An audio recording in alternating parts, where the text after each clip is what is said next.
ಭೇಟಿ ಕೊಡ್ತಾರೆ ಅನ್ನೋ ಮಾಹಿತಿ ನಮಗೂ ಬಂದಿರುವಂಥದ್ದು. ಅಧಿಕೃತವಾಗಿ ಇನ್ನೂ ಬರಬೇಕು, ಆದರೂ ಕೂಡ ಬಹುತೇಕ ಬರ್ತಾರೆ ಅನ್ನೋ ಮಾಹಿತಿ ಬಂದಿದೆ. ಹಾಗಾಗಿ ನಮ್ಮೆಲ್ಲ ಶಾಸಕರು, ಸಂಸದರ ನೇತೃತ್ವದಲ್ಲಿ ಒಂದು ಪೂರ್ವ ತಯಾರಿ ಆ ನಿಟ್ಟಿನಲ್ಲಿ ಚರ್ಚೆ ಮಾಡಬೇಕು ಅಂತೇಳಿ ಬಂದಿದ್ದೇನೆ. ಬೆಳಗ್ಗೆ ಮಂಗಳೂರಿನ ಪುತ್ತೂರಿನಲ್ಲಿ ಅಟಲ್ಜಿಯವರ 100ನೇ ಜನ್ಮ ಶತಾಬ್ದಿ ಹಂಗಾಗಿ ಒಂದು ಭಾವನಾತ್ಮಕ ಒಂದು ಕಾರ್ಯಕ್ರಮವನ್ನು ಕೂಡ ಅಲ್ಲಿ ಆಯೋಜನೆ ಮಾಡಿದರು. ಕಾರ್ಯಕ್ರಮನ ಮುಗಿಸ್ಕೊಂಡು ಈಗ ಉಡುಪಿಗೆ ಬಂದಿದ್ದೇನೆ. ಇನ್ನು ಜಿಲ್ಲೆಯ ಅಧ್ಯಕ್ಷರು ಮೇಲೆ ಶಾಸಕರು ಏನು ಚರ್ಚೆ ಮಾಡಿದ್ದಾರೆ, ಅವ್ರ ಜೊತೆ ಚರ್ಚೆ ಮಾಡಬೇಕು ಅಂತಲೇ ಬಂದಿರುವಂಥದ್ದು. ಸಹಜವಾಗಿ ಪ್ರಧಾನಮಂತ್ರಿಗಳು ಭಾಳ ವರ್ಷಗಳ ನಂತರದಲ್ಲಿ ಉಡುಪಿಗೆ ಬರ್ತಾ ಇರೋದ್ರಿಂದ ಕಾರ್ಯಕರ್ತರಲ್ಲೂ ಕೂಡ ಉತ್ಸಾಹ ಇದೆ. ಜನಸಾಮಾನ್ಯರಲ್ಲೂ ಸಹ ಪ್ರಧಾನಮಂತ್ರಿ ನೋಡಬೇಕು ಅನ್ನುವ ಉತ್ಸಾಹ ಸಹಜವಾಗಿ ಇದ್ದೇ ಇರ್ತದೆ. ಹಾಗಾಗಿ ಎಲ್ಲ ಅಧಿಕಾರಿಗಳ ಜೊತೆಲೂ ಕೂಡ ಚರ್ಚೆ ಮಾಡಿ ರೋಡ್ ಶೋ ಬಗ್ಗೆ ಕೂಡ ನಾವು ಚರ್ಚೆ ಮಾಡ್ತೇವೆ.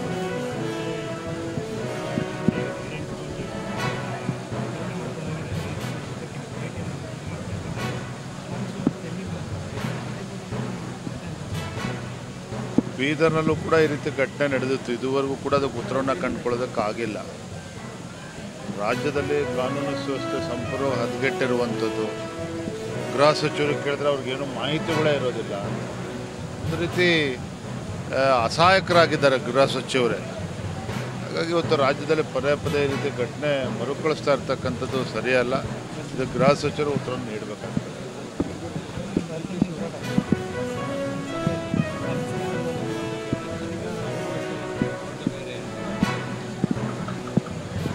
ಕಳೆದ 2-3 ತಿಂಗಳಿಂದ ಡಿ.ಕೆ. ಶಿವಕುಮಾರ್ ಅವ್ರ ಹೇಳಿಕೆಯನ್ನು ಗಮನಿಸ್ತಾ ಇದ್ದೇನೆ. ಭಾಳ ಮಾರ್ಮಿಕವಾಗಿ ಮಾತಾಡ್ತಾ ಇದ್ದಾರೆ. ಹಾಗಾಗಿ ಯಾತಕ್ಕಾದ್ರು ಮಾತನಾಡ್ತಾ ಇದ್ದಾರೆ. ಆದರೆ ಒಂದಂತೂ ಸತ್ಯ, ರಾಜ್ಯದಲ್ಲಿ ರೈತರು ಇವತ್ತು ಸಂಕಷ್ಟವನ್ನು ಎದುರಿಸ್ತಾ ಇದ್ದಾರೆ. ಅಭಿವೃದ್ಧಿ ಕೆಲಸ ಕಾರ್ಯಗಳೇನು ನಡೀತಾ ಇಲ್ಲ ರಾಜ್ಯದಲ್ಲಿ. ಮುಖ್ಯಮಂತ್ರಿ ಕುರ್ಚಿಗೆ ಪೈಪೋಟಿ ದಿನೇ ಕಾಂಗ್ರೆಸ್ಸಲ್ಲಿ ಹೆಚ್ಚಾಗಿರುವಂಥದ್ದು. ಅಭಿವೃದ್ಧಿ ಇಲ್ಲದೇ ಇವತ್ತು ರಾಜ್ಯದ ಜನ ಇವತ್ತು ಪರದಾಡ್ತಾ ಇದ್ದಾರೆ. ಶಾಸಕರು, ಆಡಳಿತ ಪಕ್ಷದ ಶಾಸಕರೇ ಮುಖ್ಯಮಂತ್ರಿಗಳ ವಿರುದ್ಧ ಹೇಳಿಕೆಗಳನ್ನು ನೀಡ್ತಾ ಇರುವಂಥದ್ದು, ಅಸಹಾಯಕರಾಗಿ ಮಾತನಾಡ್ತಾ ಇರುವಂಥದ್ದು ಕೂಡ ನಾವು ನೋಡ್ತಾ ಇದ್ದೇವೆ. ಒಟ್ಟಾರೆಯಾಗಿ ಈ ರಾಜ್ಯದ ಜನರು ಇವತ್ತು ರೈತರಾಗಲಿ, ಬಡವರಾಗಲಿ, ಜನಸಾಮಾನ್ಯರಿಗೆ ಈ ರಾಜ್ಯದಲ್ಲಿ ಒಂದು ಚುನಾಯಿತ ಸರ್ಕಾರ ಇದೆ ಅನ್ನೋದೇ ಮರ್ತೋಗಿದೆ. ಅಂಥ ಒಂದು ಬಡವರ ವಿರೋಧಿ, ರೈತ ವಿರೋಧಿ, ಒಂದು ಹಿಂದೂ ವಿರೋಧಿ ಸರ್ಕಾರ ಇವತ್ತು ರಾಜ್ಯದಲ್ಲಿರುವಂಥದ್ದು. ಎಷ್ಟು ಬೇಗ ಈ ಸರ್ಕಾರವನ್ನು ಕಿತ್ತಾಕ್ತೀವೋ ಅಷ್ಟು ಬೇಗ ಒಳ್ಳೆಯದು ಅನ್ನೋದು ಜನಸಾಮಾನ್ಯರ ಅಭಿಪ್ರಾಯ. ಕ್ರಾಂತಿಗಳ ಬಗ್ಗೆ ಮಾತನಾಡ್ತಾ ಇರುವಂಥದ್ದು ಆಡಳಿತ ಪಕ್ಷದ ಸಚಿವರು, ಶಾಸಕರುಗಳೇ ಹೇಳಿಕೆ ನೀಡಿರುವಂಥದ್ದು. ಅದಕ್ಕೆ ಅವ್ರುಗಳು ಉತ್ತರ ಕೊಡಬೇಕು. ಅಭಿವೃದ್ಧಿ ಬಗ್ಗೆ ಚರ್ಚೆ ಮಾಡ್ತಾ ಇಲ್ಲ. ಅಭಿವೃದ್ಧಿ ಕೆಲಸ ಕಾರ್ಯಗಳಿಗೆ ಆಸಕ್ತಿ ಇಲ್ಲ ಸರ್ಕಾರಕ್ಕೆ. ಇದು ಅವರು ಕ್ರಾಂತಿಗಳ ಬಗ್ಗೆ ಮಾತನಾಡ್ತಿರೋಂಥ ಅವರೇ ಅದಕ್ಕೆ ಉತ್ತರ ನೀಡಬೇಕು.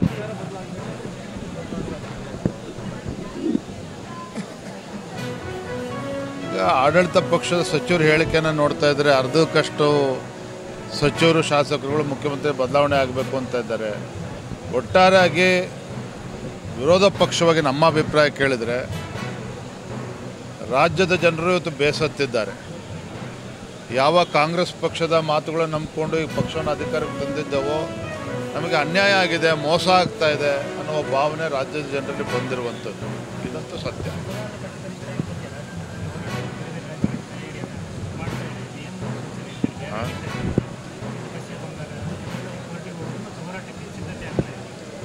ಒಂದಂತೂ ಸತ್ಯ, ಬಿಹಾರ್ ಚುನಾವಣೆಯ ಫಲಿತಾಂಶದ ನಂತರದಲ್ಲಿ ಏನು ರಾಹುಲ್ ಗಾಂಧಿ ಅವರು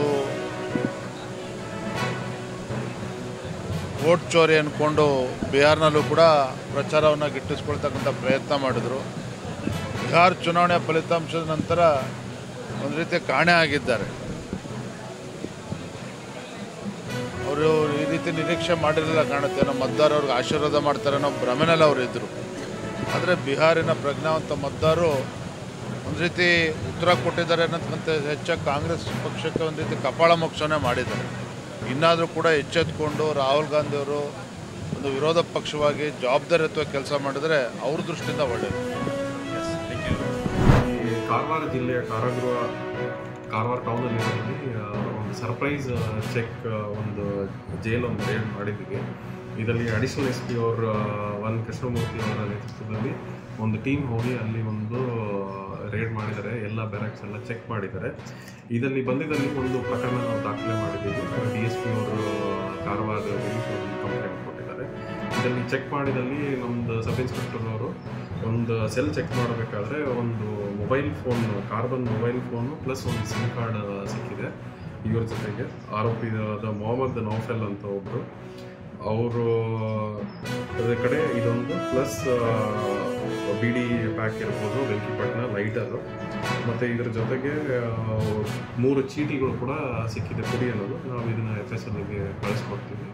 ಇದು ಚೆಕ್ ಮಾಡಿ ನಾವು ಇದೊಂದು ಪ್ರಕರಣವನ್ನು ದಾಖಲಿಸಿದ್ದೀವಿ.